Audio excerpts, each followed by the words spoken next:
When you look in the mirror, what do you truly see? Beyond the reflection of your eyes, your smile, or the lines etched by time, you are gazing upon a living testament to an extraordinary saga. You are the culmination of countless generations, the inheritor of the most audacious, perilous, and profoundly significant journey our species ever undertook. But have you ever paused to truly ponder the sheer audacity it took to even begin? What force, what desperate hope, could possibly compel a small band of our ancient ancestors, thriving in their African homeland, to abandon everything familiar? To step out into a vast, intimidating unknown, a world teeming with unseen dangers and unimaginable distances? What thoughts raced through their minds as they stared at a horizon no one like them had ever dared to cross? This isn't merely a historical account of migration, it's a gripping human drama. This is the story of a monumental decision, a series of gambles against impossible odds that ultimately paid off on a planetary scale. This is the epic of humanity's greatest road trip, a journey that began not with a map, but with an unyielding spirit of exploration. We will trace the ancient superhighways they followed, footstep by painful footstep, out of Africa and across the entire globe. We'll uncover the ingenious secrets to their survival, find the poignant ghosts of those who tried and failed, and explore the pivotal encounters that literally changed our DNA forever. This is the awe-inspiring narrative of how a small, resilient band of African explorers laid the very foundation for our modern, interconnected world. In doing so, they transformed every single one of us into global citizens, bound by a shared, incredible past. This documentary aims to transport you back in time, to walk alongside these pioneering ancestors, to feel the dust beneath their feet and the wind on their faces.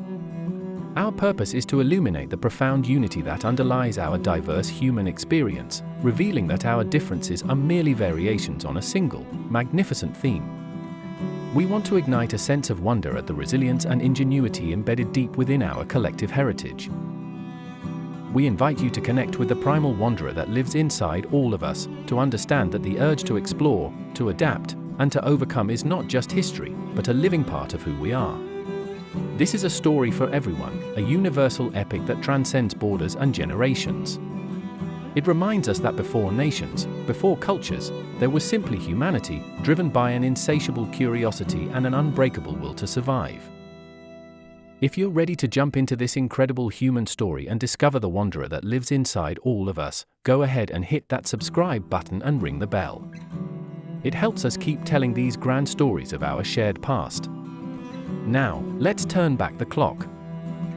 Our story doesn't begin with a journey, but at home. A continental home, Africa. For hundreds of thousands of years, this vast and vibrant land was the entire world for our species. To truly grasp the monumental decision to leave, we must first understand the rich, complex world they left behind. We need to journey far back in time, not just 10 or 20,000 years, but a staggering 300,000. At this point in the deep past, the Earth was a very different place, shaped by colossal geological forces and dramatic climate shifts. Massive ice sheets held vast quantities of the planet's water hostage, altering coastlines and landscapes. Different kinds of humans, our archaic relatives like Homo erectus and early Neanderthals, were scattered across parts of Africa, Asia, and Europe, each carving out their own existence. But it was in Africa that something truly revolutionary was stirring. It was here, between 300,000 and 200,000 years ago, that a new kind of human first walked the earth, Homo sapiens. Us. This was not a sudden appearance, but a gradual, intricate evolutionary process unfolding across a vast and diverse continent. For a long time, our understanding of human origins pictured a single Garden of Eden moment, perhaps in Ethiopia's Rift Valley, where some of the earliest Homo sapiens fossils, dated to around 200,000 years ago, were discovered. This East African origin model was compelling, offering a neat narrative of our beginnings. However, science is a journey of continuous discovery, constantly refining our understanding. Newer archaeological and genetic discoveries have painted a much richer, more complex picture. In a Moroccan cave called Jebel Irhoud, archaeologists unearthed Homo sapiens remains that pushed our origin story back another 100,000 years, to a staggering 300,000 years ago. This groundbreaking find fundamentally reshaped our understanding of our species' birthplace. What this tells us is that our species didn't just pop up in one isolated spot. Instead, Homo sapiens likely evolved across the vast, diverse African continent, a mosaic of different populations. These groups were spread far and wide, occasionally meeting, mixing, and sharing their genes, their innovations, and their bright ideas. This dynamic interplay across a continent-sized laboratory fostered our unique adaptability. For 100,000 years, Africa wasn't just our birthplace, it was our entire evolutionary playground, a crucible where the traits that would define us were forged. It was a land of immense challenges and abundant resources, shaping a species uniquely equipped for survival. The skills honed here would become the foundation for our global expansion. But here's the crucial point: the idea of leaving Africa wasn't entirely new to the human family. We, Homo sapiens, weren't the first ones to get wanderlust. Not by a long shot. As far back as 2 million years ago, an earlier ancestor, Homo erectus, had already embarked on its own great migration, a testament to an ancient, inherent drive to explore. Homo erectus were incredibly successful pioneers, spreading all the way to Southeast Asia by 1.6 million years ago. For over 1.5 million years, Homo erectus and their descendants, like the Neanderthals and Denisovans, were the dominant human species across much of the globe. They were the original trailblazers, proving that hominins could thrive beyond Africa. But their journey wasn't our journey. Those earlier migrations established long-lasting populations, but they didn't lead directly to us, the modern humans who now inhabit every corner of the planet. The story we're telling today is about a second, more recent exodus, a migration that would end with Homo sapiens as the last human species standing. So the real question isn't just why they left, but what made this departure, our departure, so fundamentally different? What gave this particular group of African explorers the unique key to unlocking the entire world, to becoming the ultimate global species? It was a combination of external pressures and internal transformations that set them apart. So why leave home? It's one of the biggest, most profound questions in the human saga, a decision that echoes through every generation. For most of our species' existence, Africa was more than enough. It offered diverse landscapes, from lush rainforests to sprawling savannas, plenty of food, and a myriad of challenges they knew how to handle. To just up and leave that for the complete unknown wasn't a casual decision, but a desperate necessity or an irresistible opportunity.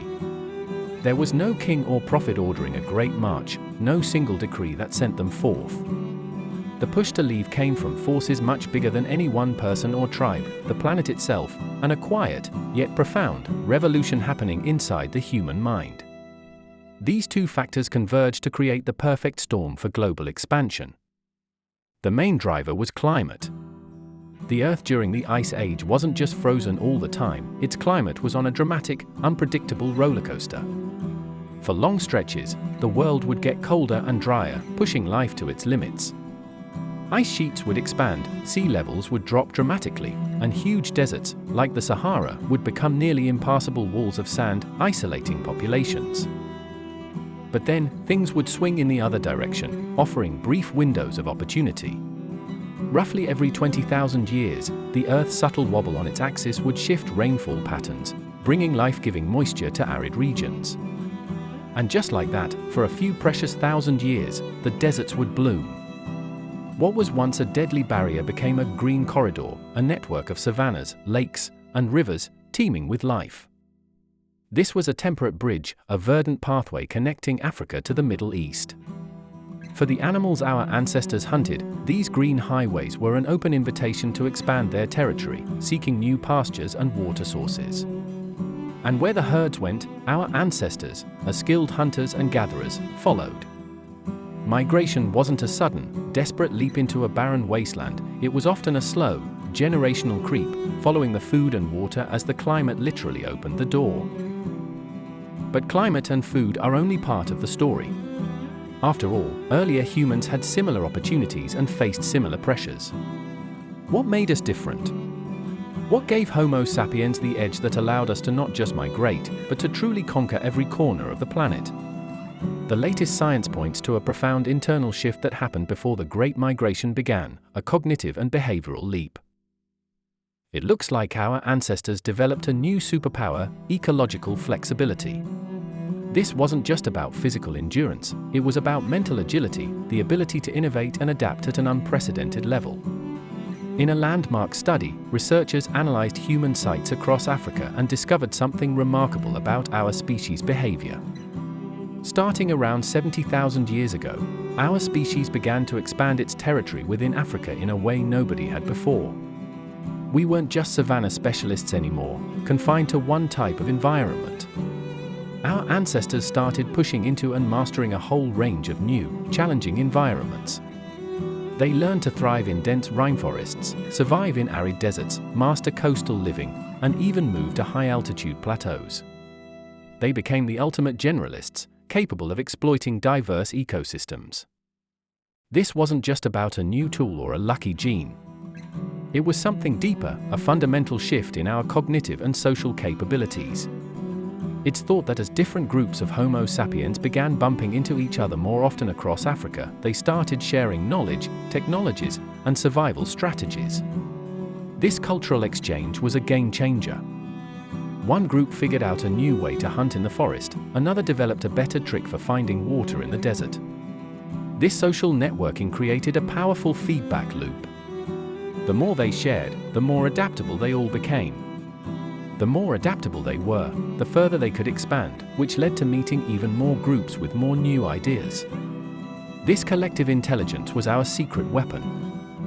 So, by the time the next green corridor opened up around 60,000 or 70,000 years ago, the Homo sapiens standing at the edge of Africa were fundamentally different from any human species before them. They weren't just hunters following a herd. They were a people armed with an unprecedented toolkit of collective knowledge, sophisticated social structures, and a proven knack for adapting to the unknown. They had already passed Africa's harshest tests, and in doing so, had accidentally prepared themselves for the challenges of the entire world. This newfound flexibility was the spark. It turned migration from a desperate gamble into a calculated risk, an opportunity for expansion. They were ready, not just to survive, but to thrive in any environment the world could throw at them. The exit from Africa wasn't some single, glorious march led by a unified command. It was a messy, complex process, characterized by a lot of stops and starts, advances and retreats. It's a story woven with threads of brave pioneers, tragic dead ends, and one eventual, world-changing success that reshaped the human map forever. The archaeological and genetic records reveal a series of pulses, different groups testing the waters at different times, using two main superhighways out of the continent. The first was the northern route. This is the path you'd intuitively expect, a trek up through the fertile Nile Valley, across the Sinai Peninsula, and into the Middle East. During those green periods, when the climate was more favorable, this would have been a relatively lush and inviting path, offering water and game. And sure enough, this is where we find the earliest, tantalizing evidence of modern humans outside of Africa. In the caves of Skul and Kafzeh in modern-day Israel, archaeologists found Homo sapiens fossils that are shockingly old, dating back to between 130,000 and 115,000 years ago. These individuals possess distinctly modern human features, indicating a significant early dispersal. Even more incredible, a modern human jawbone from Mislia Cave, also in Israel, has been dated to somewhere between 177,000 and 194,000 years ago. For a second, it seems like the story is solved. Humans left Africa way earlier than we thought, establishing a foothold in the Levant. But there's a twist, a poignant reminder of the harsh realities of ancient migration. These early pioneers were, in a genetic sense, a false start. They were brave, they were resourceful, but their journey ultimately led to a dead end. All available genetic evidence, meticulously pieced together from the DNA of living people today, shows that these early groups did not contribute to any non-African people alive today. They are genetic ghosts, their lineage having vanished from the global human family tree. So why did they fail? The climate likely turned on them. As the Earth's cycle shifted again, the green corridors withered back into harsh desert, cutting them off from their African homeland and any potential reinforcements. They may also have run into tough competition from the locals, the Neanderthals, who were powerfully adapted to the colder climates of Eurasia and had been established there for hundreds of thousands of years. Whatever the precise reason, these early colonies vanished, leaving only their bones behind as a silent testament to their pioneering spirit and ultimate struggle. Their story is a powerful reminder that not every journey ends in triumph. The second superhighway was the southern route. This was a bolder, perhaps more desperate, path. It meant crossing the Red Sea at its narrowest point, a strait called the Bab el-Mandeb, or the Gate of Grief. When sea levels were low during glacial periods, this strait would have been significantly narrower, possibly dotted with islands, making a crossing on simple rafts, or maybe even on foot across exposed land bridges, conceivable. This route led them from the Horn of Africa onto the Arabian Peninsula. From there, they could follow the coast, a rich highway of seafood, eastward around Arabia, toward Persia, and into South Asia. This coastal migration strategy proved to be incredibly successful, offering a reliable food source and a relatively navigable path. And it's from a migration that took this route, sometime between 70,000 and 50,000 years ago, that all modern non-Africans are descended.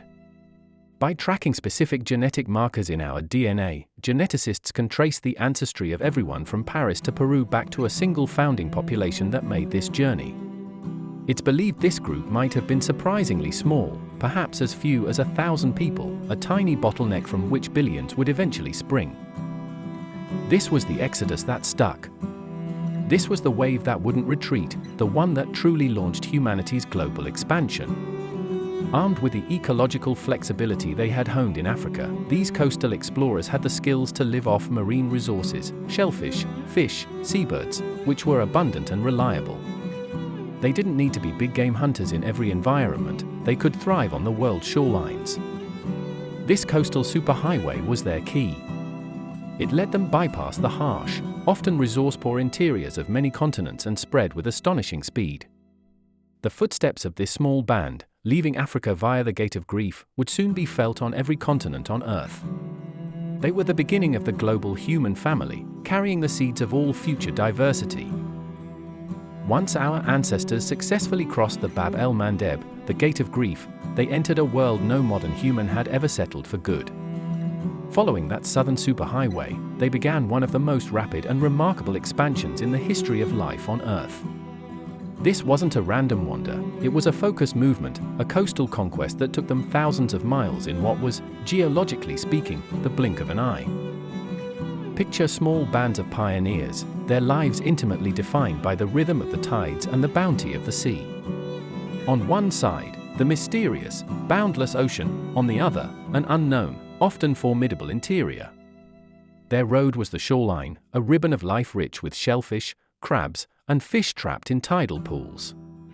This steady, predictable food source fueled their incredible journey eastward. They moved along the coasts of modern-day Yemen and Oman, around the Persian Gulf, and onto the shores of India. This wasn't a single, continuous march, but a series of short migrations, settlements, and further expansions over generations. By around 55,000 years ago, the descendants of that small founding group were spreading across the vast and diverse landscapes of South Asia, adapting to new climates and resources. From there, they kept going, pushing into the tropical environments of Southeast Asia. This was a world completely different from the African savannas of their ancestors, a realm of dense rainforests, powerful rivers, and monsoonal rains. Here, they proved just how incredibly adaptable our species had become, demonstrating the ecological flexibility honed in Africa. They changed their tools, developing new technologies suited for jungle environments.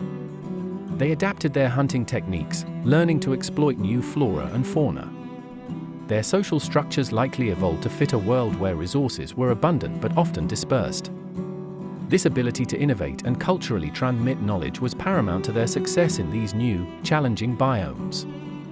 But their greatest feat, a testament to their unparalleled ingenuity and courage, was yet to come. A journey that required more than just walking. It required imagination, advanced planning, and the ability to conquer the open sea. They arrived at the edge of the world as they knew it, looking out from Southeast Asia towards a vast, shimmering expanse of water. Beyond the horizon lay a landmass they couldn't see, a place that would become one of humanity's most isolated and unique homes, a continent we now call Australia. During this period, low sea levels meant Australia was connected to New Guinea and Tasmania, forming a single, giant continent known as Seoul. But even so, getting there was a monumental challenge, requiring true seafaring. To reach Seoul from the Asian mainland, our ancestors had to make a series of open water crossings. Even with island hopping, some of these gaps were still dozens of miles wide, far beyond the range of accidental drift. These weren't accidental journeys made by people clinging to driftwood, they required purpose-built rafts, probably made of bamboo or other buoyant materials, and serious navigational skills. They would have read the stars, understood the currents, observed the flight of birds, and possessed an intimate knowledge of the sea. This was a deliberate act of exploration into a true unknown, a leap of faith across the ocean. It speaks volumes about their cognitive abilities and their adventurous spirit. And they made it. The archaeological evidence is clear and compelling. Humans arrived in Australia at least 50,000 years ago, with some evidence pushing that date back to an astonishing 65,000 years. This achievement is simply staggering, representing the earliest definitive proof of seafaring in human history, a technological and intellectual marvel. It tells us these weren't primitive people just being pushed by circumstance. They were intelligent, resourceful, and daring explorers, driven by curiosity and perhaps the promise of new lands. When they arrived, they entered an alien world, a continent that had evolved in isolation for millions of years. Australia was a land of giants, home to a bizarre megafauna unlike anything they had ever encountered. There were 2-ton wombats, giant flightless birds taller than a man, and massive kangaroos that were fearsome predators. Our ancestors, the first humans on this continent, had to figure out how to survive and thrive in this strange new ecosystem. They adapted with incredible speed and ingenuity, developing new hunting techniques and cultural practices.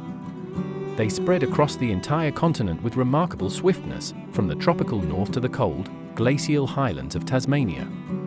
The peopling of Australia stands as one of the greatest achievements of the Great Human Migration, a testament to the boundless ingenuity and courage of these coastal pioneers. While one great branch of humanity followed the sun along Asia's southern coast, another branch, equally determined, pushed north. Around 50,000 years ago, groups of modern humans, having established themselves in the Middle East, started moving into the heart of Eurasia. Their ultimate destination? A continent locked in the formidable grip of the last ice age, Europe. This journey would bring them face to face with our closest and most famous extinct relatives, the Neanderthals. This meeting, a convergence of two distinct human lineages, would be a defining moment in our history, one that's still written in the DNA of billions of people today. It was a period of coexistence, competition, and ultimately, profound genetic exchange. The path into Europe probably followed a few different routes, perhaps through modern-day Turkey and up the Danube River, or along the Mediterranean coast, hugging the warmer climes. It was a hard land, a stark contrast to the African savannas. Europe was colder, more seasonal, and dominated by vast grassy steppes and enormous glacier to the north. But our ancestors, the first modern humans in Europe, often called Cro-Magnon, were ready. Their flexible toolkit, both mental and physical, allowed them to adapt to these harsh conditions. They developed new technologies to deal with the intense cold, tailored clothing from animal hides, sophisticated shelters, and new hunting strategies for the massive herds of mammoth, bison, and reindeer that roamed the plains. Their cultural innovations were key to their survival. But they were not alone. Europe had been Neanderthal territory for hundreds of thousands of years. The Neanderthals were a highly successful and intelligent human species, powerfully built and superbly adapted to the cold, with a rich culture of their own. For a long time, we pictured the arrival of Homo sapiens as a brutal conquest, a swift blitzkrieg that wiped out our primitive cousins. But the real story, meticulously pieced together from genetic evidence, archaeological artifacts, and fossil records, is far more complex, nuanced, and ultimately, more interesting. It wasn't a simple story of replacement, but one of interaction. For thousands of years, the two species lived as neighbors, their territories overlapping across the European landscape. They almost certainly saw each other across river valleys, competed for the same food resources, and perhaps even observed each other's hunting techniques. And we now know, with absolute certainty, they did more than just compete. They met, they interacted, and they had kids together. This isn't speculation, the proof is inside most of us. If your ancestry is from anywhere outside of sub-Saharan Africa, you carry between 1 and 2% Neanderthal DNA.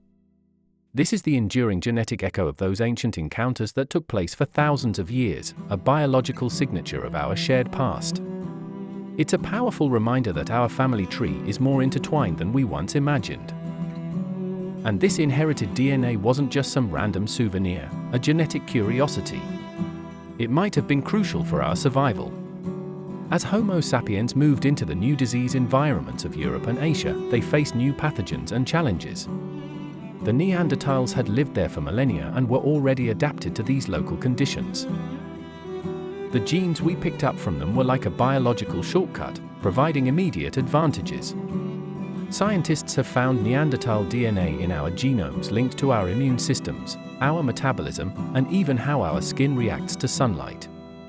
Interbreeding with Neanderthals literally helped our ancestors adapt and thrive in a world outside of Africa, a testament to the power of genetic diversity. Ultimately, though, the Neanderthals vanished from the fossil record around 40,000 years ago. Why they disappeared while we survived is one of prehistory's greatest mysteries, a question that continues to fascinate scientists.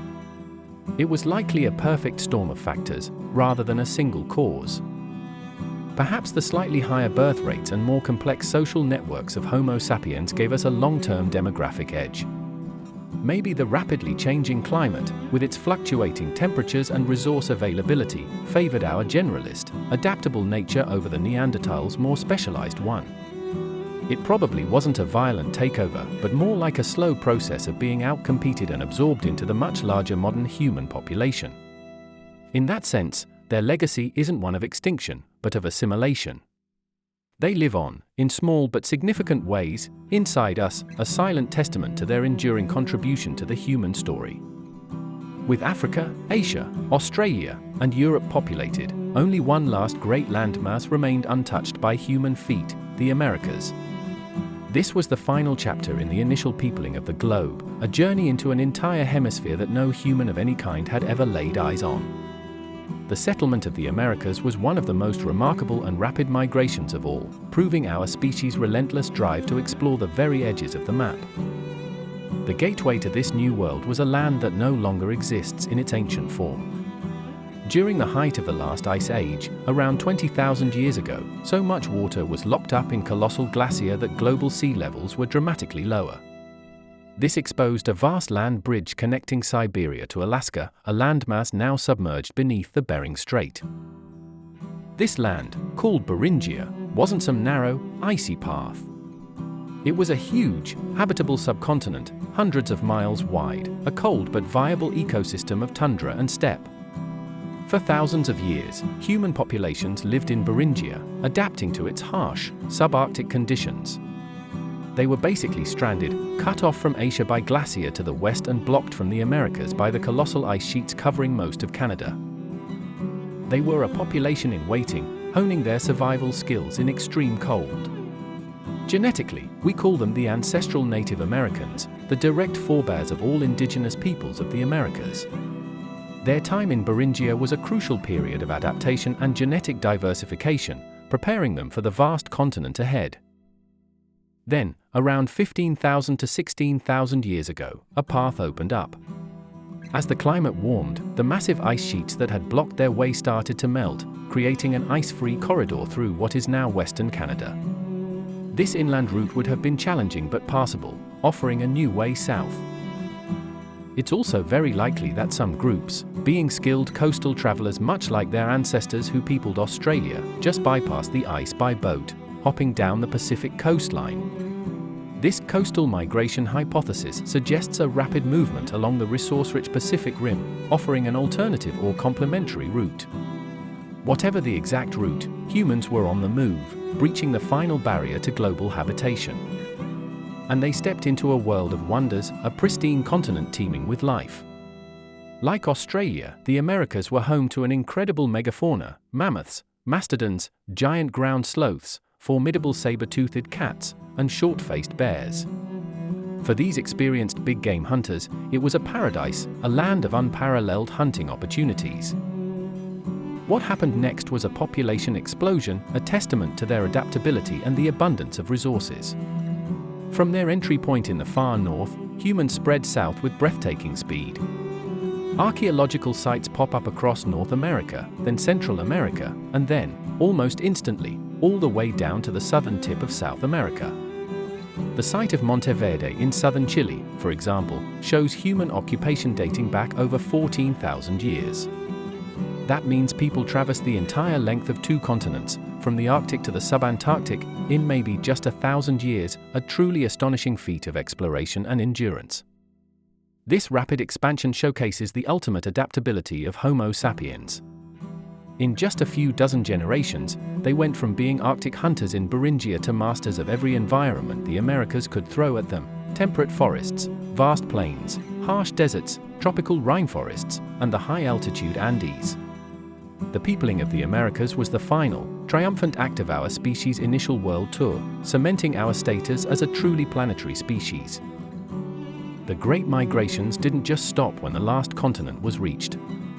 In a way, they've never stopped. Human movement and interaction are continuous.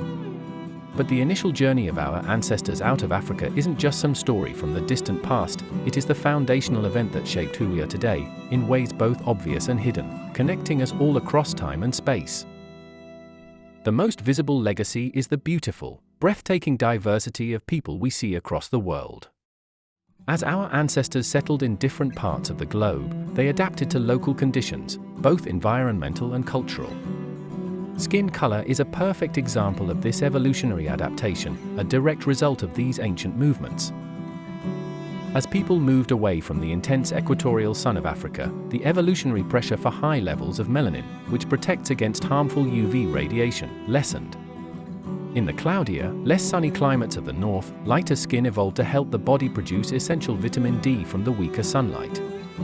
It's a textbook case of evolution in action, a biological response to geography, a testament to our species' ability to fine-tune itself to its environment. Other adaptations are less visible, but just as profound, demonstrating the deep impact of these ancient migrations.